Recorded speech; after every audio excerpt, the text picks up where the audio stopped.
dalam menghadapi berbagai situasi kehidupan. Menjadi keluarga yang berharap kepada Tuhan, itulah tema pemberitaan firman di minggu ini. Dan karena itu saudara-saudara, mari kita belajar dari pengalaman pemazmur yang tertuang di dalam Mazmur 42 ayat 1 sampai 12. Tentang bagaimana pemazmur mengelola perasaannya, mengelola jiwa dan batinnya ketika ia ada dalam situasi-situasi yang sangat tertekan, gelisah menghadapi kehidupan dengan tetap berharap kepada Tuhan. Nah, jemaat, kalau kita membaca bagian ini dan kita coba merenungkannya, sesungguhnya ada 3 hal yang dapat kita maknai dari Mazmur ini. Yang pertama, bahwa pemazmur mengalami pergumulan tentang ketidakhadiran Tuhan itu di dalam kesulitan hidup yang ia alami. Nah, di dalam keadaan seperti itu jiwanya gelisah sekali, sangat tertekan. Melalui lirik-lirik mazmur atau lagu yang memilukan, ia mengungkapkan perasaan hatinya. Nah, besar kemungkinan saat itu pemazmur dan orang-orang Israel lainnya menjadi tawanan kerajaan Babel dan hidup dalam pembuangan di sana. Nah, saudara-saudara, kita bisa membayangkan bahwa perlakuan yang tidak manusiawi terjadi, ya, seperti kerja paksa. Mereka mengalami makian dan cemoohan yang menjadi bagian hidup sehari-hari mereka. Jiwa mereka sangat tertekan. Bertahun-tahun mereka hidup menderita. Dan berulang-ulang kali mereka berseru kepada Allah untuk memohonkan kemurahan Allah, tetapi Allah tidak menjawab, seolah Dia tidak hadir dalam kehidupan umatnya. Nah, kerinduan umat bertemu dengan Allah yang diwakili oleh sang pemazmur di dalam ungkapannya ini seperti rusa yang merindukan sungai yang berair. Demikianlah jiwaku merindukan Engkau, ya Allah. Ratapan kerinduannya akan Allah ini diungkapkan lebih lanjut dengan berkata, jiwaku haus kepada Allah yang hidup. Sekarang Israel yang diwakili oleh diri pemazmur baru bisa menghargai apa artinya bersekutu dengan Tuhan. Saudara, dulu mereka mengabaikan Allah, tidak menaruh perhatian pada kehadiran Allah, tidak menaruh perhatian kepada firman Allah, teguran Allah, dan kasih Allah yang luar biasa. Sekarang Israel tiba pada pemahaman bahwa bersekutu dengan Tuhan itu merupakan suatu anugerah. Mereka tidak mempunyai hak apapun untuk memaksa Allah untuk menjawab mereka, untuk meresponi mereka. Pemazmur hanya bisa mengharapkan belas kasihan Allah dan meratapi kerinduannya. Karena itu di sini dikatakan, air mataku menjadi makananku siang dan malam, sedihnya Allah pergi entah kemana. Nah, jemaat yang dikasihi oleh Tuhan Yesus, masing-masing kita pernah punya pengalaman yang sama seperti pemazmur, yaitu kita mengalami perasaan-perasaan tertekan dan gelisah karena pergumulan-pergumulan kehidupan yang berat. Apalagi dalam situasi seperti itu, lalu kita merasa seolah-olah ditinggalkan oleh Tuhan. Kita mungkin merasa sedih, kita mungkin merasa kecewa dan tertekan. Lalu akhirnya mungkin ada di antara kita yang diam-diam menyimpan kemarahan dan kekecewaan kepada Tuhan, hanya merasa tidak pantas untuk mengungkapkannya secara terbuka dalam doa-doa dan pergumulan, ataupun menceritakannya kepada orang-orang terdekat. Namun dengan bersikap demikian pelan-pelan dapat membuat kita justru semakin jauh dari Tuhan. Saudara, tidak mengapa bila kita pernah merasa marah, tidak mengapa kalau kita merasa kecewa kepada Tuhan, kita merasa ditinggalkan dan diabaikan oleh Tuhan. Juga tidak mengapa bila kita mengeluh dan meratap karena berbagai pergumulan dan pengalaman-pengalaman yang menyakitkan dalam kehidupan kita. Itu sisi kemanusiaan kita. Kita boleh mengekspresikan secara verbal semua perasaan-perasaan kita kepada Tuhan Allah, seperti yang dilakukan oleh pemazmur ini. Karena kita tahu bahwa Allah memahami sepenuhnya kekecewaan, kesakitan, kesedihan, ataupun ketakutan yang kita rasakan. Namun saudara-saudara, jangan cuma berhenti sebatas kita meratap. Jangan berhenti sebatas kita bisa marah. Jangan berhenti sebatas kita bisa kecewa. Sebab hal itu akan membuat iman kita sebagai orang percaya itu menjadi terpuruk. Tetapi sesungguhnya teruslah maju menghadapi kenyataan hidup sambil tetap berharap kepada Tuhan. Ini yang dilakukan oleh pemazmur.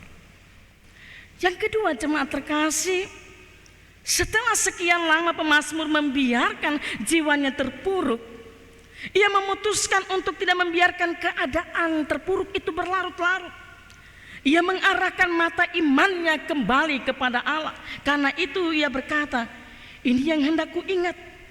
Sementara jiwaku gundah gulana, bagaimana aku berjalan maju dalam kepadatan manusia, mendahului mereka melangkah ke rumah Allah dengan suara sorak-sorai dan nyanyian syukur dalam keramaian orang-orang yang mengadakan perayaan. Bisa kita lihat itu di dalam ayatnya yang kelima. Apa maksud perkataan pemazmur ini, saudara-saudara? Nah, rupa-rupanya pemazmur ingin mengingat masa-masa indah bersama Allah dulu sebelum dibuang ke Babel. Itu saat-saat manis bersama dengan Allah. Mengenang saat-saat manis bersama dengan Allah penting bagi pemazmur, tetapi juga penting bagi kehidupan kita. Khususnya saat jiwa kita gundah gulana dan meragukan kasih Tuhan Allah. Tentu sekali ada banyak momen-momen indah yang telah kita alami bersama Tuhan di dalam keluarga kita, di dalam persekutuan kita. Saat di mana-mana kita merasa kagum kepada kasih dan kebaikan Tuhan Allah itu. Nah, kenangan-kenangan manis inilah yang menjadi langkah awal yang dapat mengembalikan iman kita kepada Allah. Kehadiran dan kebaikan Allah dalam hidup kita. Lihat saudara-saudara apa yang diperbuat pemazmur untuk membangkitkan imannya kembali, yakni ia mengendalikan perasaannya dengan pikirannya. Kepada jiwanya pemazmur bertanya, mengapa engkau tertekan hai jiwaku dan gelisah di dalam diriku? Jadi saudara-saudara, dalam diri pemazmur di sini seolah-olah ada dua pribadi yang silang pendapat di sini, yaitu antara pikiran dan jiwa. Pikiran di sini dia mewakili pengenalannya akan Allah, sedangkan jiwa mewakili perasaannya yang berespon terhadap persoalan-persoalan hidup yang dihadapinya. Nah, selama ini diri pemazmur dikuasai oleh perasaannya sehingga hidupnya itu terombang-ambing. Namun setelah dia membuka kembali album kenangan bersama Allah dan memperoleh keyakinan bahwa selama ini Allah adalah pribadi yang baik dan setia, ia menegur jiwanya. Mengapa engkau tertekan hai jiwaku dan gelisah di dalam diriku? Walaupun tampaknya Allah tidak hadir, tidak peduli, tidak bertindak apa-apa untuk menolong dia dan bangsanya, tetapi itu bukan berarti bahwa Allah itu berlaku tidak setia. Pemazmur menyadari hal itu, bahwa ia tidak boleh dikendalikan oleh perasaannya sendiri. Jemaat yang dikasihi oleh Tuhan Yesus, Jerry Bridges, seorang penulis dan pembicara yang berasal dari Texas, Amerika, dia berkata begini, ketika kita menghadapi situasi-situasi yang sulit, emosi kita menguasai pikiran kita. Ketika kita merasa Allah sangat jauh, maka Allah akan menjadi sangat jauh. Ketika kita merasa kesepian, maka Allah tidak akan beserta dengan kita. Nah saudara, tentu saja ia tidak bermaksud untuk mengatakan bahwa keberadaan Allah itu ditentukan oleh perasaan kita. Melainkan saudara-saudara, betapa riskannya apabila teologi atau pikiran kita ditentukan oleh perasaan kita. Perasaan itu subjektif. Penilaiannya sering didasarkan bukan pada benar atau salah, melainkan mana yang lebih menyenangkan atau mana yang lebih nyaman. Nah lagi pula saudara-saudara, perasaan mudah berubah-ubah itu tergantung situasi. Dan oleh karena itu saudara-saudara, bila iman kita justru didasarkan atas perasaan, bukan pada pikiran dan pengenalan yang kokoh terhadap Allah, sulit bagi kita untuk mempunyai iman yang stabil dalam menghadapi badai-badai kehidupan yang terjadi di tengah-tengah hidup ini. Jemaat terkasih Tuhan, ada dua situasi krusial yang sedang kita hadapi saat ini. Yaitu yang pertama, bahwa banyak kita yang merasa kesepian di tengah keramaian semu yang dihadirkan oleh perkembangan teknologi informasi komunikasi. Dan yang kedua, banyak jiwa-jiwa kita yang tertekan dan gelisah oleh ketidakpastian disebabkan oleh ancaman COVID-19. Nah fakta ini telah menjadi bagian dari problem kehidupan keluarga-keluarga, semua keluarga, termasuk keluarga-keluarga Kristen sekarang. Ya, banyak orang tua kini lebih mempercayakan pengasuhan dan pendidikan anak-anaknya pada chat-chatan internet, sehingga interaksi dan komunikasi orang tua tanpa kontrol, ya. Dan anak itu makin jauh meskipun tinggal serumah. Anak-anak bisa makin menjadi antisosial. Ya karena apa? Karena sejak usia balita lebih terbiasa untuk memegang gadget dan memainkan game online seharian tanpa kontrol orang tua. Nah, interaksi, komunikasi dan sentuhan kasih antar personal orang tua dan anak-anak justru menjadi kering sehingga masing-masing mengalami jiwa yang tertekan dan gelisah.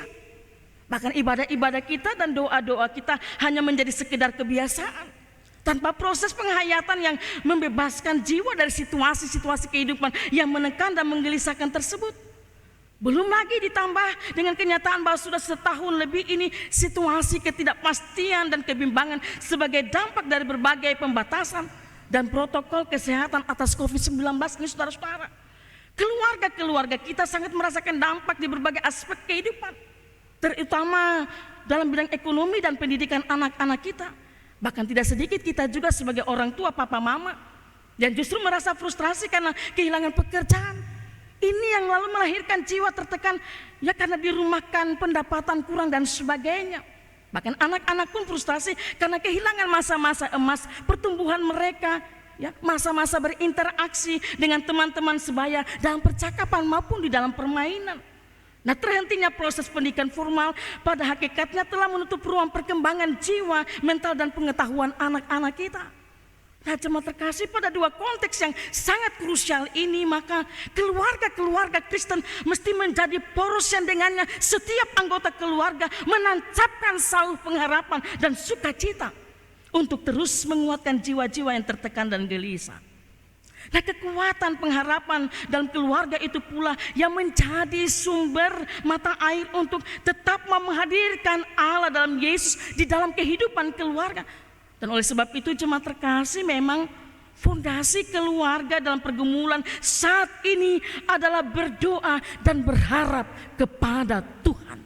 Sekali lagi, fondasi keluarga Kristen dalam menghadapi badai kehidupan yang membuat jiwa ini tertekan adalah berdoa dan berharap kepada Tuhan. Dan itulah hal ketiga yang kita pelajari dari Mazmur ini. Nah, apa yang diperbuat pemazmur untuk membangkitkan imannya kembali? Tidak lain dengan berharap lagi kepada Allah sebagai penolong dan Allahnya. Nah, setelah pemazmur menegur jiwanya yang terombang-ambing, dengan mantap ia perintahkan berharaplah kepada Allah. Kita bisa lihat itu di dalam ayatnya yang ke-6a. Dia bangkit dari perasaan mengasihi diri sendiri dan kembali percaya bahwa Allah tidak pernah meninggalkannya. Walaupun doa dan permohonannya belum terpenuhi dan keadaannya itu belum berubah, tetapi ia beriman kepada Allah bahwa Allah tetap akan hadir. Dan itulah sebabnya di dalam ayat 6b dikatakan di situ, aku akan bersyukur lagi kepadanya, penolongku dan Allahku. Nah, jemaat yang terkasih, kita semua sedang berada dalam situasi masa-masa sulit yang tidak tahu ya kapan berakhirnya. Dan berharap kepada Allah di masa sulit bukan hal yang mudah sekali bagi kita. Namun saudara-saudara, dalam menjalani masa-masa sulit tanpa harapan, itu dia ibarat sebuah perahu yang terkatung-katung ya tanpa arah di lautan yang sangat luas. Harapan kepada Allah adalah keyakinan bahwa Allah yang apa yang Allah firmankan, apa yang Allah janjikan akan terjadi di dalam hidup kita. Dan harapan itu dia berkaitan dengan iman atau percaya kita. Ketika kita percaya kepada Allah, ketika setiap keluarga-keluarga Kristen percaya kepada Allah dengan segala perkataannya, kita mempunyai sebuah pengharapan. Berharap kepada Allah tidak berarti bahwa kesulitan-kesulitan kita itu dia selesai. Kadang justru malah semakin berat persoalan-persoalan hidup yang kita alami. Namun semangat hidup itu jadi berubah. Sebab kita mendapatkan sebuah keyakinan. Kita tidak lagi seperti orang yang berjalan dan meraba-raba di dalam gelap, tetapi justru berjalan di dalam kepastian ketika kita berharap kepada Allah. Dan karena itu datanglah kepada Yesus setiap waktu. Berharaplah kepada Yesus. Dan jangan biarkan diri kita berlarut-larut dalam kesedihan. Sebab dengan kondisi seperti itu hidup kita justru akan hancur. Jadilah keluarga yang tetap percaya dan berharap kepada Allah sebagai penolong. Meskipun mungkin secara kasat mata kita tidak dapat melihat Allah, tetapi kita dapat merasakan kehadiran dan kuasa Allah yang luar biasa, di mana saatnya Tuhan akan menjawab setiap doa pergumulan, dan harapan-harapan yang kita naikkan kepadanya. Selamat menjalani kehidupan di dalam pengharapan dengan Tuhan. Teruslah berdoa, sebab hanya dengan kekuatan doa kita bisa melihat karya Allah yang luar biasa bekerja dalam kehidupan kita, kapan di mana saja, dalam situasi apapun kita ada. Tuhan menolong dan menguatkan kita semua. Amin.